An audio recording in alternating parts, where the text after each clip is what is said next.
तुम देखोगे इस वीडियो में what is internal energy, why we need it and how we are going to determine it. Welcome everybody. अब हम करने जा रहे हैं हमारी अगला topic, that is internal energy. We want to learn about the internal energy in more detail, क्योंकि पिछली वीडियोस में हमने किया नहीं था, वर्क का समझा दिया था, but now we want to learn more about the internal energy. इससे और ज़्यादा समझ लगेगी in understanding the thermodynamics. So what is the internal energy? This is a basic question. What is the internal energy? Internal energy is the sum of, you can write that internal energy is the sum of total kinetic energies plus potential energy. So this is the internal energy. Okay, so internal energy is the sum of kinetic energy plus potential energy. So one question आ रहा होगा mind में तुम्हारे कि इसको अलग अलग क्यों नहीं हमने किया, दैट काइनेटिक एनर्जी को अलग लिख दिया, मतलब इसको हमने सम करके लिखा है ना। Internal energy is the sum of kinetic and potential energy. We could understand this as separately, so why we have not did this. हमने ऐसा क्यों नहीं किया? इंटरनल एनर्जी को हमने एक नई टर्म है, ठीक है, it is a new term. Mechanics में इंटरनल एनर्जी की बात नहीं करते, वहाँ पर हम बात करते हैं काइनेटिक एनर्जी अलग से, पोटेंशियल एनर्जी अलग से। वो अलग बात है कि दोनों के टर्म को मैकेनिकल एनर्जी कह देते हैं, बट हम कैलकुलेट अलग अलग कर सकते हैं, that kinetic energy and potential energy mechanics में, वो तो अलग बात है। बट इन थर्मोडायनेमिक्स हम बात कर रहे हैं एक कंटेनर की जिसमें बहुत ज़्यादा गैस मॉलिक्यूल्स है, करोड़ों खरबों इतने गैस मॉलिक्यूल्स हैं, तो हर एक की काइनेटिक एनर्जी डिफाइन करना, कैलकुलेट करना नहीं पॉसिबल होगा, neither the potential energy. So we have to do it collectively. Okay, और एक और बात कि internal energy we defined by U. Okay, so first law of thermodynamics में जो delta U, we have to write delta U. Delta means we have to find the change in internal energy. Okay, but अगर मैं सीधा U लिखूं means absolute value of the internal energy, ठीक है। जब ये फर्स्ट लॉ ऑफ थर्मोडायनेमिक्स बना था तब कोई हम स्टैटिस्टिकल अप्रोच नहीं थी तब, ठीक है। तब हमें कोई ऐसा मेथड नहीं था मैथमेटिकली कि इसको हम स्टैटिस्टिकली इसको काउंट कर सके। ये वो तो बाद में डेवलप हुआ हमारा स्टैटिस्टिकल मैकेनिक्स, तो वहाँ से भी हम ड्राइव कर सकते हैं वेरियस, जैसे आइडियल गैस की इक्वेशंस को डिराइव कर सकते हैं using the statistical mechanics, but वो तो बाद की बात है, ठीक है। बट ये जो एब्सोल्यूट वैल्यू है इंटरनल एनर्जी की, ये भी डिफाइन नहीं हो सकती, ठीक है। ये कब की बात कर रहा हूँ? जब फर्स्ट लॉ ऑफ थर्मोडायनेमिक्स बना था, डेवलप हुआ था। ओके, आज तो हम निकाल सकते हैं that U is nothing but F/2kT। ये तो एब्सोल्यूट वैल्यू ही है, this is nothing but absolute value कि ठीक ठाक मुझे पता है, डेफिनेट फिक्स्ड पोजीशन है इसकी डेफिनेट फिक्स्ड वैल्यू है इंटरनल एनर्जी की। ये जो हम लेकर आए हैं ये formula, it is with the help of statistical mechanics. Okay, but अगर हम तब की बात करें, बहुत पहले की बात करें, तब ऐसे कोई अप्रोच नहीं थी, तब तो एब्सोल्यूट वैल्यू निकालना भी बहुत मुश्किल था, ठीक है। So we have to find the, पहला तो इसको कलेक्टिवली मानेंगे, कलेक्टिवली हम डिफाइन करेंगे, और दूसरी की एब्सोल्यूट वैल्यू भी नहीं निकाल सकते। So we will talk about always the change in internal energy.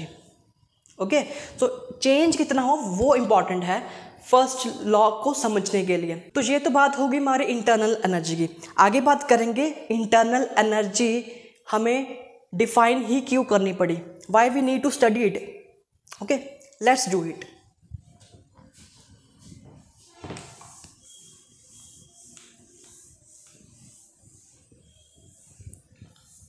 Define क्यों करनी पड़ी भैया? बिकॉज देखो, अब डिफाइन क्यों करनी पड़ी हमें internal energy?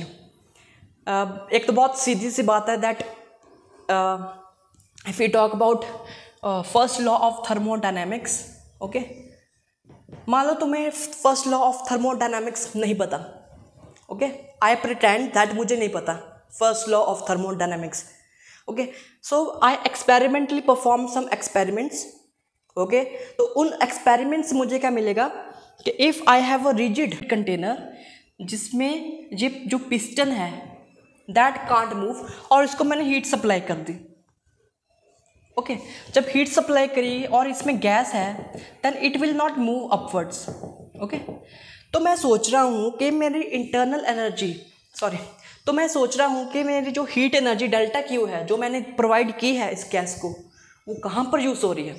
This is a big question, यही क्वेश्चन आएगा ना माइंड में। एंड यहाँ से अच्छा, एक तो वर्क नहीं हो रहा, तो बाकी एनर्जी कहाँ पर यूज़ हो रही है, delta Q, I am providing delta Q, work नहीं हो रहा, मतलब एनर्जी का कुछ ना कुछ तो देखो, एनर्जी तो बर्बाद नहीं हो सकती ना, energy is conserved always from the law of conservation of energy, energy can't be destroyed, okay, so I need to know that where is my energy gone, मेरी एनर्जी कहाँ गई, ओके, तो यहाँ से एक तो वर्क डन नहीं हो रहा क्योंकि कुछ एनर्जी वर्क डन परफॉर्म करने में भी लग सकती थी, वो नहीं लगी, तो इसका मतलब कुछ अलग फॉर्म ऑफ एनर्जी होगी, उसमें कन्वर्ट होगी, and we know that energy that must be it must have some kinetic energy, it must, ठीक है, I am talking about ideal gas, ideal gas में पोटेंशियल एनर्जी की बात नहीं होती, वो आगे बताऊंगा क्यों नहीं होती बात उसके लिए। So I can assume that all heat energy is utilised in, किस में हो रही है, in increasing the kinetic energy of the gas molecules, ठीक है, क्योंकि यहाँ पर सिर्फ मैंने काइनेटिक एनर्जी ली है, दैट मीन्स जो मेरी इंटरनल एनर्जी होगी उसमें जस्ट मेरा एक ही कंपोनेंट होगा, that is kinetic energy only. तो ये सारी की सारी किस में कन्वर्ट हो रही है, एक काइनेटिक एनर्जी को गेन कराने में, गैस मॉलिक्यूल्स की काइनेटिक एनर्जी को गेन कराने में, and this energy is nothing but internal energy, okay, internal energy. तो ऐसे एग्जिस्ट आया इंटरनल एनर्जी का। वैसे जो जो law of conservation of energy है वो actually I think sari Cournot was a scientist, sari Cournot, and I think one more scientist, I have forgot his name, and I have forgot his name, that those two scientists, Carnot and another one, actually based the foundation of law of conservation of energy. Law of conservation of energy जो हम mechanics में पढ़ते हैं वो thermodynamics से ही आया है। जब रेनेसेंस आया इन द 16th सेंचुरी और इन द 17th सेंचुरी, तब जो इंडस्ट्रियलाइजेशन हो रही थी यूरोप में, तो उनको चाहिए थे इंजन्स। जैसे पहले जो ट्रेन थी वो किस पर बेस्ड थी, वो उसमें जो इंजन यूज़ हुआ दैट वाज स्टीम इंजन, ठीक है। तो ऐसी जो इंजन को डेवलप करने में जो हेल्प की वो की कार्नोट ने, ओके। तो कार्नोट ने वैसे कुछ प्रिंसिपल्स दिए जिससे कि इंजन की एफिशिएंसी कितनी बढ़ सकती है, वो आगे पढ़ेंगे सेकंड लॉ ऑफ थर्मोडायनामिक्स से हम आगे। बट तो Carnot and one more scientist both gave the foundation to the conservation of energy. Many scientists have actually worked on this, what is energy, ठीक है। पहले एनर्जी को वो बोलते थे लिविंग फोर्स, ठीक है। फिर जैसे जैसे ज़्यादा समझ लगी एंड आफ्टर जैसे 18th सेंचुरी आई तब वॉज यंग, जिन्होंने young double slit experiment perform किया था ना, ठीक है, जो वेव करैक्टर हमें मिला था। तो उसके बाद फिर साडी कार्नोट आए। हाँ, इनका मकसद था इंजन की एफिशिएंसी को कैसे बढ़ाना है। तो करते करते उन्होंने कुछ प्रिंसिपल्स दे दिए, बीच में उन्होंने law of conservation of energy भी दे दिया, ओके तो ऐसे शुरुआत होती हमारी law of conservation of energy and all credit goes to all scientists, not only the Sardikanout and whole series of scientists from 16th to 18th century. So इसको हम और डिटेल में पढ़ेंगे इंटरनल एनर्जी को. ये तो हो गया just introduction to the internal energy. तो अब सवाल उठता है कि how we can measure the internal energy. Actually more better way is to say that how we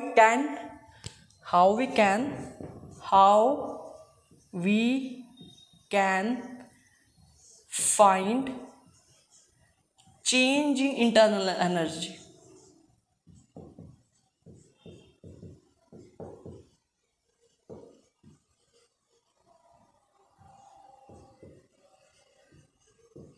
So this is the first question, that how we can find the change in internal energy, because internal energy को ढूंढना बहुत मुश्किल है, but we can find the change in internal energy. So how we can do this? So we can say that change in internal energy is a function of, or simply I can say that simply U is a function of, because change बाद में देख लेंगे. So internal energy is a sure function of, is I am confident that U must be a function of temperature, volume, pressure. So U must be a function of temperature, volume and pressure. But why I am so confident? Books में वैसे लिखा होता है कि directly it is a function of TVP, but we need to understand why it is a direct function of temperature, volume and pressure. Okay, so now this video is going to be very interesting. देखो अब ये interesting बात है क्योंकि ये तो books में लिखी नहीं होती ना. Okay, so we have to interpret this meaning how they have said this. Okay, so if I say that dq is nothing but du, if dw is 0, अगर dw 0 है, okay, and dq is du, then तब हमें पता है कि q is nothing but mc dt. Sorry, it is equal to, for the gas it we define in terms of molar heat capacity, not just specific heat capacity. हमारा जो आएगा that is the number of moles multiply, अगर ये देखो ये जो process हो रहा है W0 तभी हुआ if volume is constant. So at constant volume we have to use CV. Okay, and this is dt and this is du. So we are sure n is constant, CV is constant, and du, that means must be directly linked to temperature. So that means U is a function of temperature. Simple. Okay, if I now write dq is 0 in a just adiabatic process, if dq is 0, and what I will get from the first law of equation, उससे मुझे मिलेगा dw. अब dw is nothing but pdv at a constant pressure. Okay, so I can write here pdv minus pdv. I'm talking about now at constant pressure, because at constant pressure this is pdv. Okay, so u is a function of v, because p is constant, so u is a directly function of v. That means u is a function of v. ये भी prove हो गया. Okay, now if because v and p are interlinked, अगर volume कम होगी that means हमने pressure लगाया होगा तभी तो वॉल्यूम कम होगी. Okay, that means volume and कोई भी चीज़ अगर वॉल्यूम पर डिपेंड कर रही है that means it must be dependent on the pressure as well. तो u is also function of pressure. Okay, so this is the reason why u is a function of t, v and p.